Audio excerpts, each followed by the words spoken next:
जी हाँ दोस्तों, नमस्कार। आओ खेत खलिहानों की ओर चलें। अपनी इस विशेष मुहिम में आज मैं एक विशेष और ज्वलंत समस्या को लेकर के चर्चा करना चाहूँगा, जो न केवल राजस्थान प्रदेश में, अब तो पूरे देश भर में एक ज्वलंत समस्या है। विशेषकर खेती किसानी और किसानों से जो जुड़ी हुई है, उसे लेकर के चर्चा करने जा रहा हूँ। जैसा कि आप इस समय तस्वीरों के माध्यम से देख पा रहे हो, जो खेतों की एक जो खुदाई की जाती है बेरोक टोक, बगैर सोचे समझे, बगैर सूझबूझ के, अंधाधुंध तरीके से जो खेतों की जो खुदाई की जाती है, वो किस तरीके से जो किसानों के लिए एक परेशानी के साथ साथ यहाँ अपनी ज़मीन का, इस भूमि का जो ऊपरी जो सतह है, भौगोलिक जो स्वरूप है, वो लगातार जो बिगड़ रहा है, जिसके चलते जो किसानों को, विशेषकर जो पड़ोसी जो खेत मालिक हैं, उनके लिए काफ़ी एक परेशानी बन चुका है। आप देख सकते हो यहाँ पर कई बीघे जो खेत हैं, यहाँ पर किसानों के द्वारा यहाँ खेतों की जो खुदाई की गई है, तो आप देख सकते हो एक किसान खेत की खुदाई की यहाँ शुरुआत करता है और प्रतिस्पर्धा वश या कह सकते हैं होड़ के चलते दूसरा किसान जो होता है, उसका अनुकरण करते हुए उस रास्ते पर चलते अपनी खेतों की खुदाई कर देता है। तो लगातार उत्तरोत्तर जो किसानों का बढ़ता हुआ जो संख्या बल है,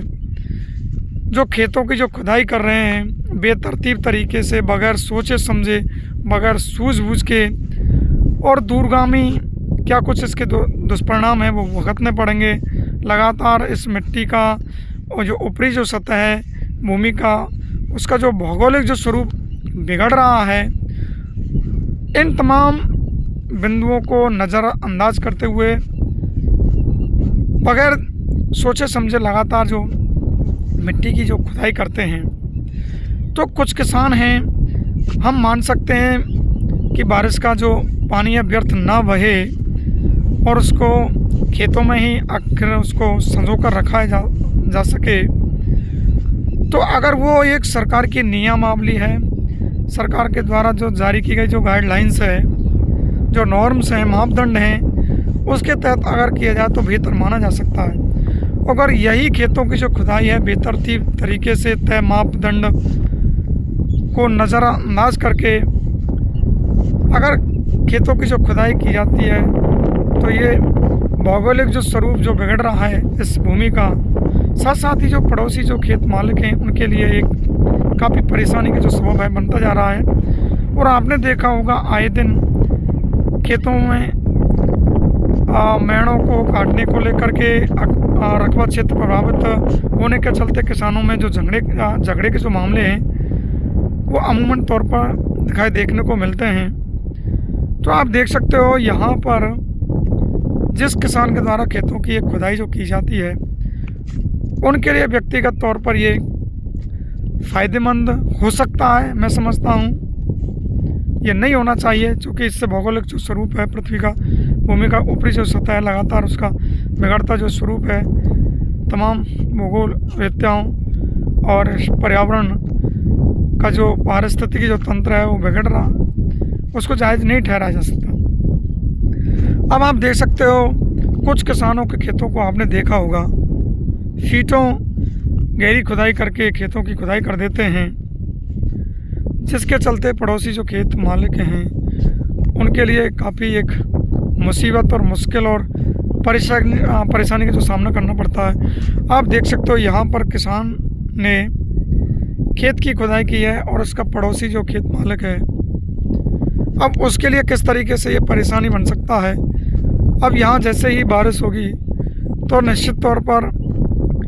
इस खेत में जो पानी का या बारिश का जो पानी है, वो उसका जो ठहराव या ठहरना चाहिए, आखिर वो नहीं हो पाएगा। चूँकि यहाँ पर ये जो मेड़ है, आप देख पा रहे हो, बारिश के चलते ये मेड़ है,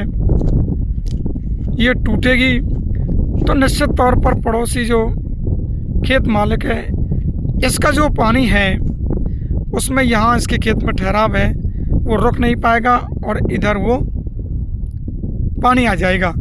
तो इस किसान ने, जिस किसान ने अपने खेत की खुदाई नहीं की है और एक अच्छी पैदावार की उम्मीद और आशा के साथ उन्होंने यहाँ पर अपना जो भी जैविक खाद है वो इस्तेमाल किया होगा, तो निश्चित तौर पर बारिश होते ही ये मैट टूटेगी और इसका जो जैविक खाद जिस किसान ने इसमें डाला है अपने खेत में, तो ज़ाहिरना तौर पर इस निचले खेत में इधर रुक करेगा, चूँकि मैड़ है वो टूटेगी। तो यहाँ से जो उन्होंने अपना बीज है, जो भी जैविक खाद है, एक अच्छी पैदावार और उत्पादन की आशा और उम्मीद के साथ जुताई नराई गुड़ाई जो की होगी, तो वो प्रभावित होना लाजमी है। तो इस पड़ोसी खेत मालिक के द्वारा खेत की जो खुदाई की गई है, आखिर इस खेत मालिक के लिए एक मुसीबत और परेशानी बन सकता है। और देखने में आता है, चूँकि हम भी एक गांव से जुड़े हुए हैं, खेती किसानी से जुड़े हुए हैं और अमूमन तौर पर कमोबेश हम देखते हैं दरअसल ऐसे मामले जो सामने आते हैं। तो यहाँ जो किसान जिसने खेतों की जो खुदाई नहीं की है, तो लगातार यहाँ बारिश का जो पानी है उसको आकर खेतों में ही अपने खेत में संजो कर रखा जा सके, उसका जो ठहराव है अपने खेत में रखा जा सके। तो लगातार तेज़ बारिश है, उसके चलते जो मेड़ टूटेगी, तो लगातार उसको यहाँ इस मेड़बंदी को लेकर के काफ़ी जो एक समय और श्रम और परिश्रम और जो पैसा है वो बर्बाद होगा। और आप देख सकते हो यहाँ पर तस्वीरों के माध्यम से, जैसे अभी प्री मानसूनी जो बारिश हुई है उसमें उसकी ये जो मेड़ है वो यहाँ टूट चुकी है और मेड़ टूटते ही इधर से इस खेत मालिक का जो पानी है, जो इस खेत मालिक का मिट्टी में जो उपजाऊपन है, जैविक खाद है या बीज जो भी है, तो यहाँ मेड़ के टूटते ही आखिरकार इस खुदाई वाले खेत में जो पोषक तत्व हैं वो आ रहे हैं। तो लगातार आप देख सकते हो इस खेत मालिक के लिए किस प्रकार या परेशानी का जो सबब बन चुका है। तो बहरहाल हमारा मामला कुल मिलाकर यह है कि किस तरीके से यहाँ खेतों की जो खुदाई की जा रही है किसान विशेष के द्वारा, और पड़ोसी खेत मालिक के लिए किस प्रकार एक परेशानी जो खड़ी की जाती है। मैं समझता हूँ कि एक गाइडलाइंस के तहत, एक मापदंड के तहत आकर खेत की खुदाई की जाए तो निश्चित तौर पर पड़ोसी खेत मालिक के लिए ये नुकसान नहीं माना जा सकता है। लेकिन बेतरतीब तरीके से तय मापदंड को अनदेखी करके और यहाँ बगैर सूझबूझ के अगर खेतों की खुदाई की जाती है, बेतरतीब तरीके से फीटों गहरी जो खुदाई की जाती है, तो पड़ोसी खेत मालों के लिए काफ़ी परेशानी खड़ी हो जाती है। साथ साथ पृथ्वी का लगातार भूमि का ये भौगोलिक स्वरूप है वो बिगड़ रहा। आपने देखा ऊबड़ खाबड़ जो ज़मीन है उसकी जो तस्वीरें, दृश्य या देखने को मिलते हैं। और विशेषकर आपने देखा होगा, हम लगातार चर्चा करते हैं ईंट भट्टे हैं, जहाँ जिस रकबा क्षेत्र में, जिस एरिया में ईंट भट्टों का संचालन हो रहा है, तो वहाँ क्या करते हैं कि मिट्टी की यहाँ खुदाई करते हैं और जो ईंट भट्टा जो संचालक हैं पड़ोसी अपने खेत मालिकों से एक डील कर लेते हैं पैसे के वसीभूत होकर के किसान हैं, आखिरकार वो खुदाई के लिए एक सहमति दे देते हैं। तो उससे पृथ्वी का जो भौगोलिक स्वरूप है इस तरह का, इस भूमि का लगातार बिगड़ रहा है। ऊबड़ खाबड़ जो ज़मीन है और जो समतलीकरण जो ज़मीन होनी चाहिए, आखिर उसमें दखलंदाजी है वो किसानों की घटिया सोच के चलते यहाँ देखने को मिलती है। और आपने देखा होगा एक सरकार की एक गाइडलाइंस होती है, एक नियमावली होती है, नॉर्म्स होते हैं कि इस प्रकार खेतों की अगर खुदाई की जाती है तो उसमें एक तय मापदंड होता है कि भाई इतने मीटर, इतने फीट और अमुक लाभ के लिए अमुक परिस्थिति और दिशा निर्देश और नियमावली के अनुसार खुदाई की जानी चाहिए। आपने देखा होगा कुछ खेत तो ऐसे होते हैं कि जो लगभग आप कह सकते हो गांव के काफ़ी आबादी जो क्षेत्र है उसके नज़दीक होते हैं, जहां छोटे मासूम नन्हाल जो बच्चे हैं उनकी जो आवाजाही है वो बनी रहती है। तो काफ़ी नियमावली सरकार के द्वारा जारी की जाती है कि ऐसे स्थानों से बचना चाहिए कि जो खेत हैं आखिर सड़क आम रास्ते के किनारे होते हैं, आबादी क्षेत्र के काफ़ी नज़दीक होते हैं। तो वहाँ मैं समझता हूँ खेतों की खुदाई करना एक प्रतिबंधित माना जा सकता है। और अगर कहीं बाहर जंगल में खेतों की अगर खुदाई की जाती है, निश्चित तौर पर एक सरकार के द्वारा नियमावली जो जारी की गई है, एक बैरिकेडिंग है, एक तारबंदी है, उसकी एक दिशा निर्देश और नियम जारी किए जाते हैं ताकि कोई आवारा पशु है, नौनिहाल जो मासूम बच्चे हैं, कोई किसान है खेती बाड़ी के काम करते समय और जंगली जानवरों को आखिरकार उन गहरे खेतों में खुदाई करने से जो जलभराव है उसके तमाम जो हादसे की जो खबरें हैं आखिर उन हादसों से बचाया जा सके। तो इस तरीके की कुछ सरकार की नियमावली है वो जारी की जाती है। और यहाँ देखा जाता है कि एक खेतों की खुदाई के लिए एक अनुमति है, एक परमिशन जो लेनी पड़ती है राजस्व विभाग से। इसमें संबंधित जो पटवारी है, रेवेन्यू विभाग का तहसीलदार है, जो भी एक संबंधित विभाग एक निश्चित एक प्रक्रिया होती है। लेकिन आपने देखा होगा किसान इस नियमावली का पालन नहीं करते हैं। वो तो एक अपनी इच्छानुसार और सरकारी नियमावली का विभागीय जो दिशा निर्देश हैं उनको दरकिनार करते हुए इन खेतों की खुदाई कर देते हैं। और आपने देखा होगा कि जल भराव के चलते बारिश का जो समय होता है तो कुछ हादसे की भी खबरें आती हैं बच्चों के द्वारा, इसमें जल भराव के चलते डूबने की भी खबरें आती हैं। तो क्या होता है, एक नियमावली होती है और इस तरीके के हादसे के बचाव की खातिर पड़ोसी जो खेत मालिक हैं उनको समस्या का सामना करना पड़ता है। तो उनके लिए एक शिकायती जो पत्र प्रार्थना पत्र है वो संबंधित विभाग में दिया जा सकता है। लेकिन व्यवहारिक तौर पर एक प्रैक्टिकल तौर पर देखा जाए तो किसान ऐसा कुछ नहीं करते, क्योंकि किसान हैं ना तो वो परमिशन है अनुमति लेते हैं